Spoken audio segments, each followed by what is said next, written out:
Thank you. This time I really can't wait to hear what I have to say. Because I was targeted for destruction in the Russian collusion hoax, even though I had done nothing wrong.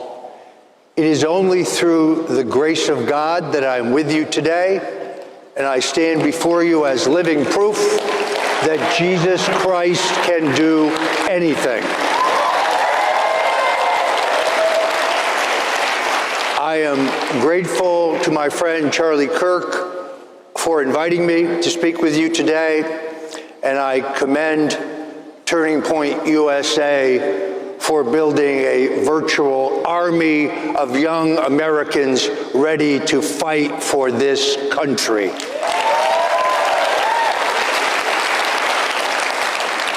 One year ago today, President Donald Trump, then candidate Donald Trump, survived a brush with death. Several weeks later, at a West Palm Beach golf course, he survived another brush with death. But people don't know that there was a third brush with death.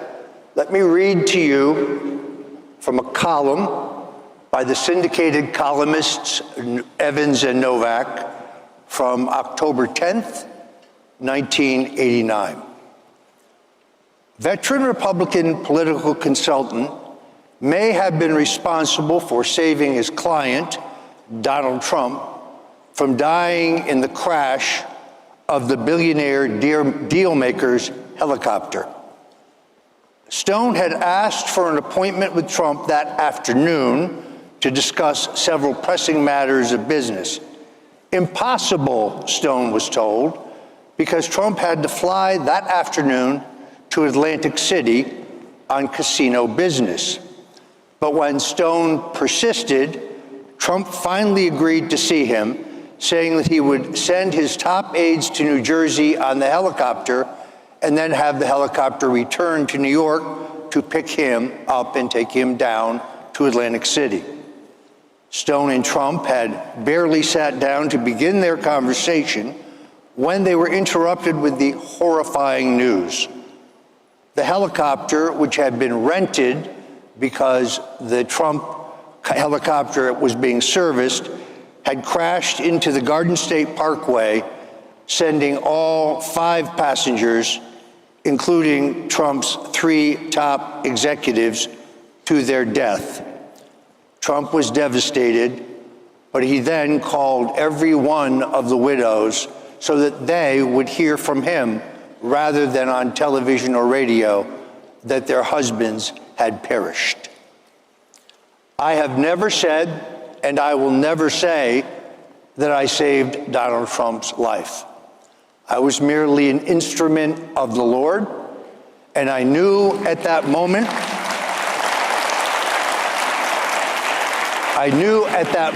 that his life had been preserved, as it was in Butler, for some larger purpose.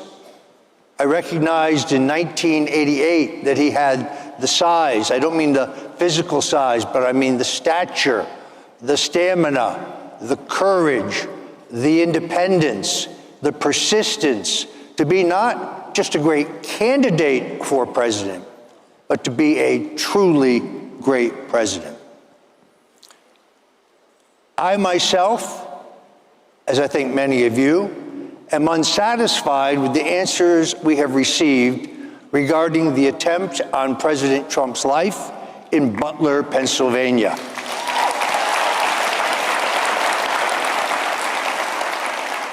I am not certain that Thomas Matthew Crooks is indeed the shooter. I am not certain that he acted alone, and I find the missteps of the Secret Service in coordination with the state and local police unacceptable and unexplainable. And therefore I say, it is time for the appointment of a special prosecutor to investigate the 2 attempts on President Donald Trump's life And while he's at it, I recommend a special prosecutor or at least a new investigation into the attempted assassination on President Ronald Reagan, as the government has never provided for us a final report regarding that near tragic day. Now, let me say a few words about Jeffrey Epstein. I am probably the second author in the United States to write extensively about Jeffrey Epstein. In my 2015 book, The Clintons' War on Women, the longest chapter in the book, chapter 7, entitled Orgy Island, stealing that from my friend Sean Hannity, I outline the story of Jeffrey Epstein. I outline the names of a number of his victims, and I also demonstrate that claims on the left that Donald Trump had some untoward or inappropriate connection to Epstein is categorically false. In fact, Donald Trump cut Jeffrey Epstein off entirely prior to Epstein being exposed as a sex predator and being charged with sex crimes in the state of Florida. He banished him from all Trump properties and his life.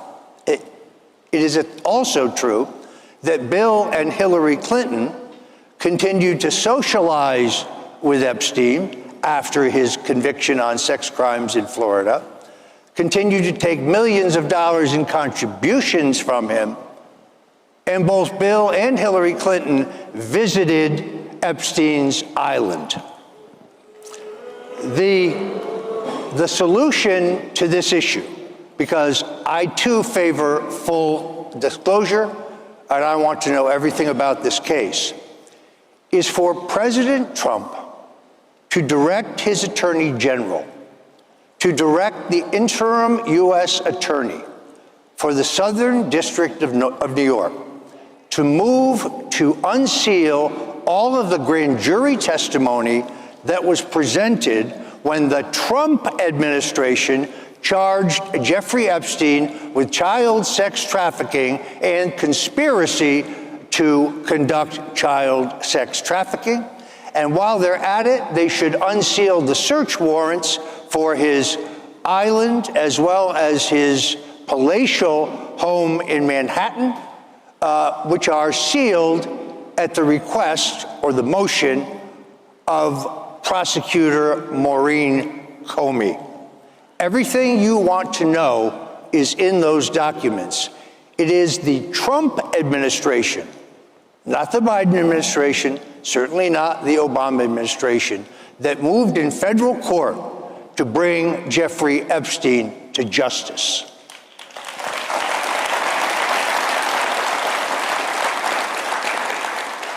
When Kash Patel, our FBI director, tells us that there are no records, even though we know and we saw with our own eyes that DVDs and hard drives were taken from Epstein's home in both New York, his ranch in New Mexico, and his island, he's telling us the truth. That's because I believe that evidence was destroyed by Christopher Wray and the Biden Justice Department.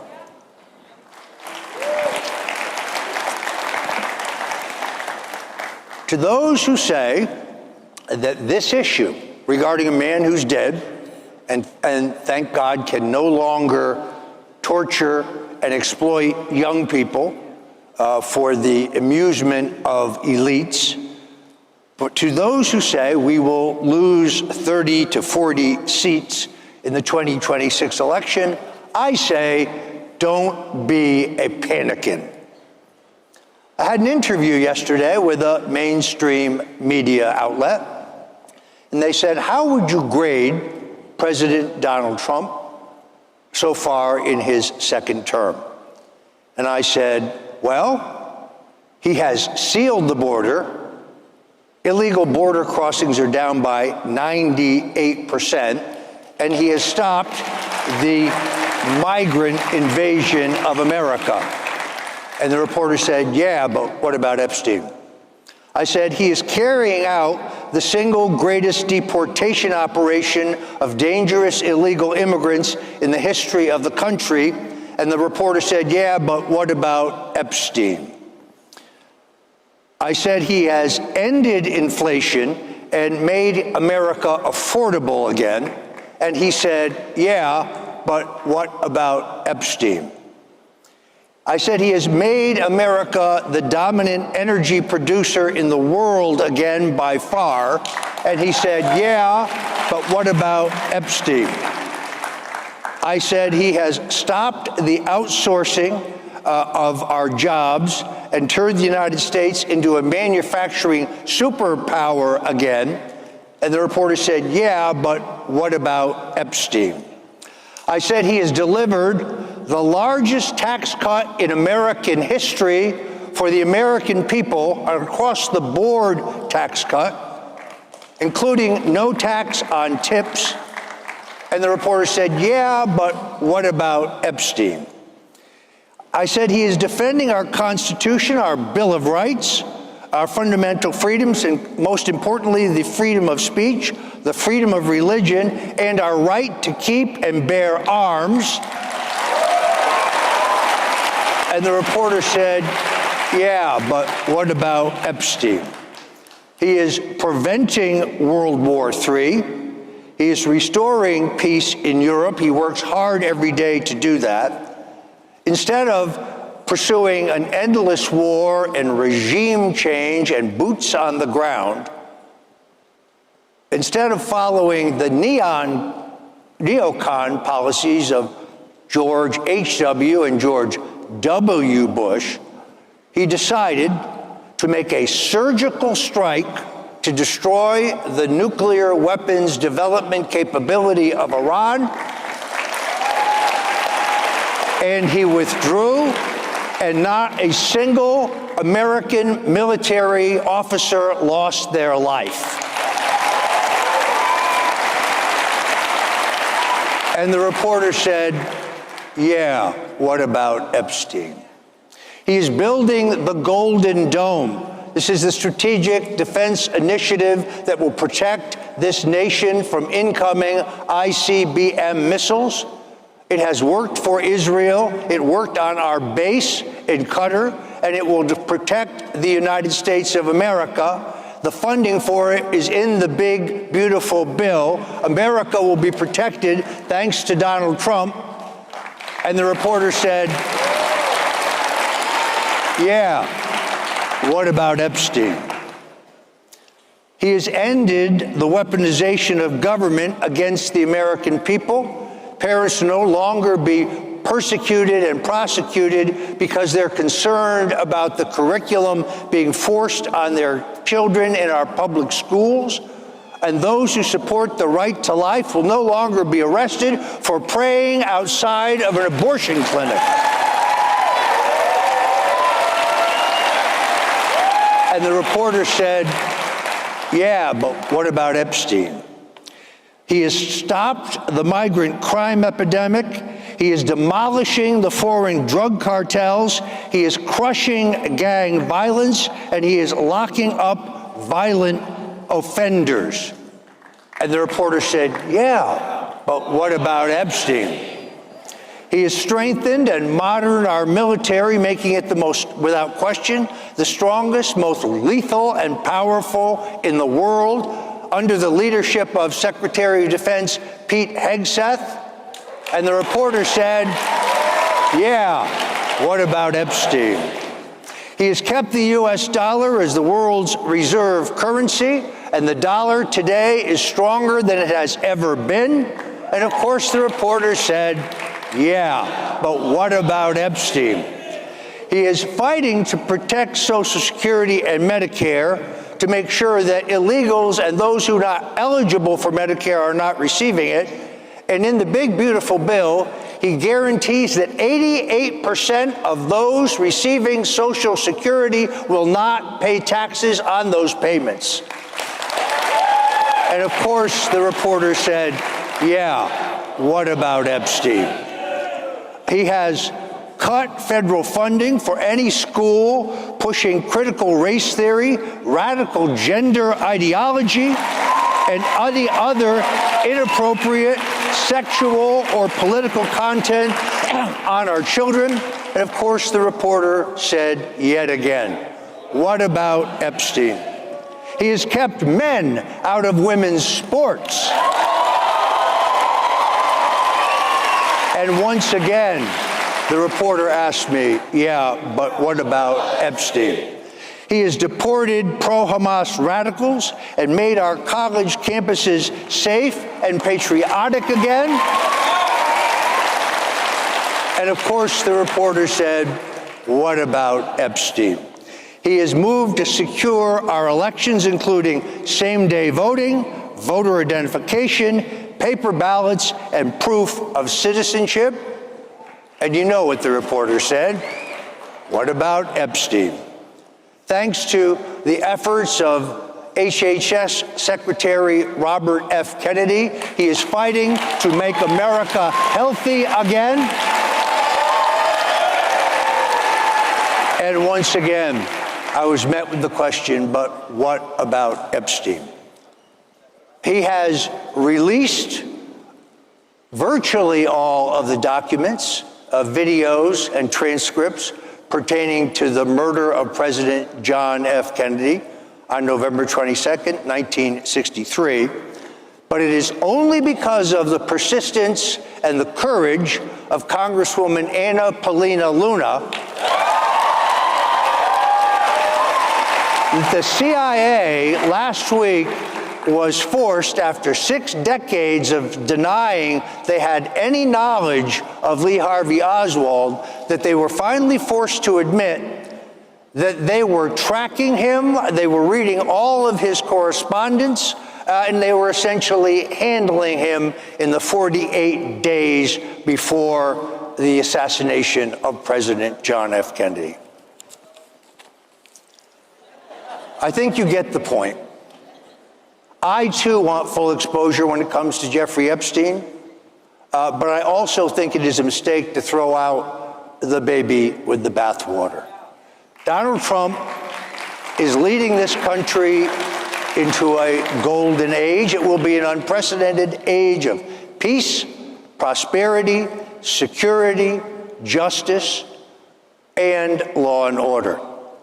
Last week, the CIA released a special report that informed us more about the greatest single dirty trick in American history, the abuse of power in which the full authority of the United States government and the incredible capability of our intelligence agencies were used and utilizing 2 pieces of evidence that they knew were false and fabricated, the Steele dossier and the bogus claim that Russian intelligence hacked the Democrat National Committee and that information somehow made its way to the Trump campaign, to remove a duly elected American president. This is nothing short of treason.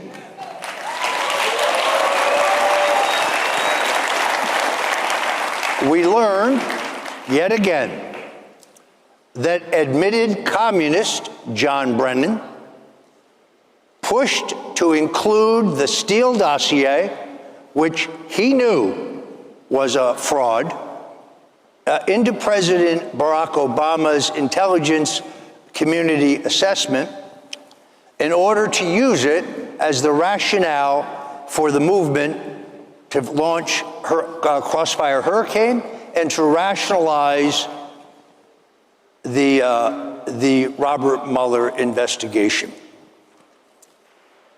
It is time, well, let me say just a few more words about Mr. Brennan. He is not only a man who admits to being a communist, that was in a lie detector test, he's also the man who signed 4 of the visas when he was the station chief in Riyadh for the hijackers who attacked this country on 9/11. He is also the man who spied on a U.S. Senate committee that was investigating his illegal use of torture.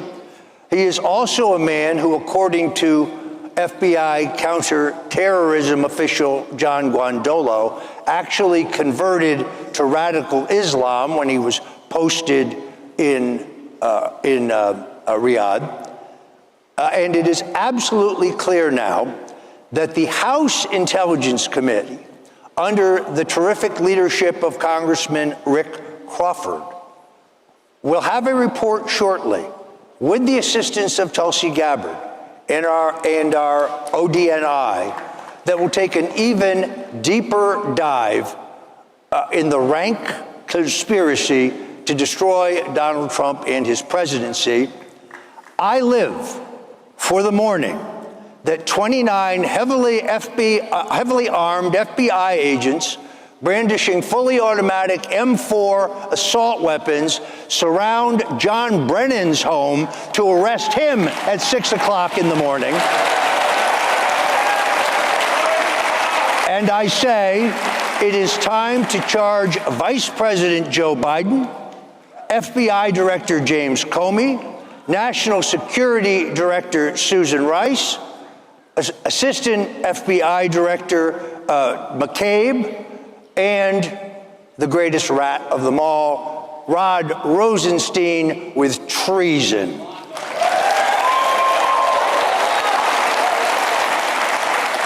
At the same time, I laud the president's call for the appointment of a special prosecutor to examine the 2020 elections. Christopher Wray, the worst FBI director in history, said under oath to Congress that there was no foreign interference in our elections. But thanks to the work of Kash Patel, we learned only days ago about thousands of fake driver's licenses being sent from China to Chicago for use on Election Day. I favor the appointment of a special prosecutor, and the man to do this job is Eagle Ed Martin.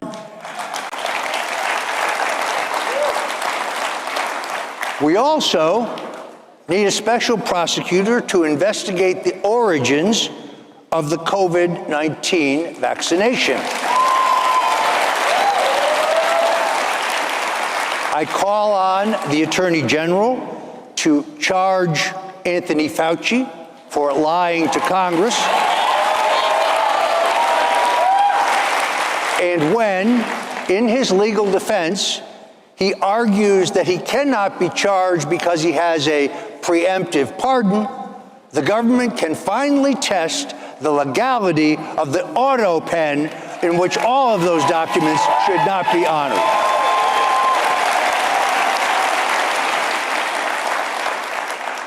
For those who are prematurely concerned about the 2026 election, I say to you, the average American is more concerned about the cost of a gallon of gasoline or a dozen eggs, the availability of affordable housing, or whether they can walk in their neighborhood at night without fear of being mugged by an illegal immigrant gang member. Donald Trump was not supposed to win in 2024. They said it was impossible. He beat efforts to bankrupt him. He beat efforts to keep him off the ballot in all 50 states. They tried to jail him, but it is only because of his persistence and his courage and his stamina that we are on the cusp of the greatest period in American political history.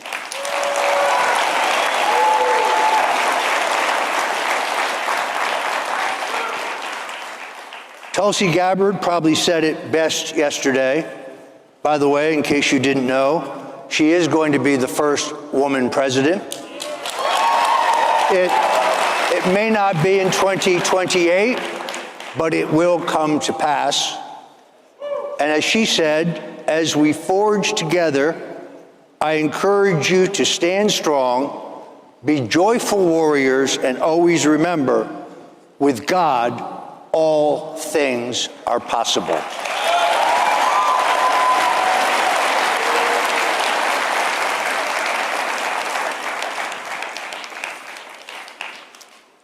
I do have a tattoo of Richard Nixon on my back. It's about the size of a grapefruit. It floats between my shoulder blades. To me, it's not a political statement. It is a daily reminder that in life, when things do not go your way, when you suffer defeats and setbacks, when you're disappointed and you're discouraged and things look dark for you, that is the time that you have to get up off the mat and get back in the fight. See, the story of Richard Nixon is an American story. It's a story of persistence and resilience, and it is a lesson for each one of us. Nixon said, "We are not a nation of quitters. We are a nation of fighters. Fighters for freedom, fighters for justice, fighters for a better life for all." The patriotism of our young people is not in shouting slogans, he said, but in our quiet determination to build a better America for tomorrow.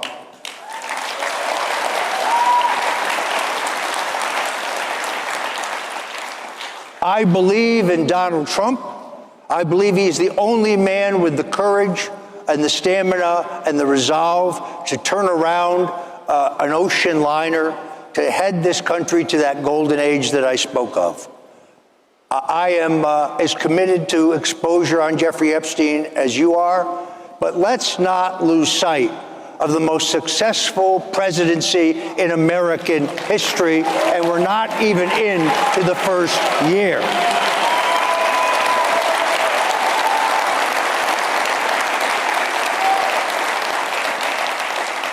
I leave you with a quote from my favorite president, who said, "It is not the critic who counts, not the man who points out how the strong man stumbles or where the doer of deeds could have done them better. The credit belongs to the man or woman who is actually in the arena, whose face is marred by dust and sweat and blood, who strives valiantly, who errs but comes up short again and again. Because there is no effort without error and shortcoming, but who does actually strive to do the deeds, who knows the great enthusiasms, the great devotions, who spends himself or herself in a worthy cause, who at the best, at the end, knows the triumph of high achievement, and who, at the worst, if he fails, at least fails while daring greatly, so that his place shall never be with those cold and timid souls who know neither victory nor defeat." This I can tell you. In the fight for America, in the fight for our Constitution, in the fight for prosperity, in the fight for peace, neither Donald J. Trump nor Roger Stone will ever quit. God bless you.